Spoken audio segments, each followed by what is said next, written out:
చమురు మంటలు ఎగిసిపడుతున్నాయి. ఇప్పుడు అమెరికాను తట్టుకోవడానికి మడురో చూపు తూర్పు వైపు తిరిగింది, అంటే చైనా వైపు.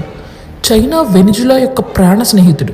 అమెరికా ఆర్థిక ఒత్తిడిని తిప్పికొట్టడానికి చైనా సాయం కోరుతున్నాడు మడురో. చైనా కూడా గేమ్లోకి దిగింది, ఎందుకంటే చమురు అంటే ఒక శక్తి. అమెరికా ట్రాకింగ్కి దొరకకుండా China military technology, satellite support అందిస్తుంది. ఇక రష్యా తన ప్రైవేట్ ఆర్మీ వ్యాగ్నర్ గ్రూప్ని వెనిజులాలోకి పంపింది, అంటే రష్యా బ్యాక్డోర్ ద్వారా అమెరికాలోకి అడుగుపెట్టినట్లే. వెనిజులాలో గనక రష్యా ఉంటే ప్రపంచ శక్తి సమతౌల్యం అంతా కూలిపోతుంది. ఇంకా వెనిజులా ఇరాన్ నుండి కూడా మిసైల్స్ కొంటుంది. వెనిజులాలో రష్యా కాలు పెట్టడం అంటే అది అమెరికాకు చిన్న విషయం ఏమీ కాదు. అది వాషింగ్టన్కి డైరెక్ట్ బెదిరింపే.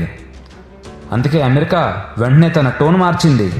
రష్యాని రెచ్చగొట్టకుండా ఉండాలనే ఉద్దేశంతో ఉక్రెయిన్ పీస్ టాక్స్లో రష్యాకు అనుకూలంగా మాట్లాడడం మొదలుపెట్టింది.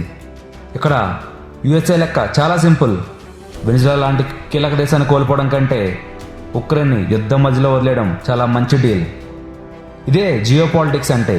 ఎక్కడో సౌత్ అమెరికాలో రష్యా ఆడిన ఆట యూరప్లో ఉక్రెయిన్ భవిష్యత్తును తలకిందులు చేసింది. చుట్టూ జరిగే వార్తలనే కాదు, యావత్తు ప్రపంచంలో జరిగే విశేషాలను తెలుసుకోవాలనుకుంటే మా ఈ జియో పాలిటిక్స్ తెలుగు ఛానల్ని సబ్స్క్రైబ్ చేసుకోండి. అయితే పక్కనే ఉన్న బెల్ ఐకాన్ని క్లిక్ చేయండి.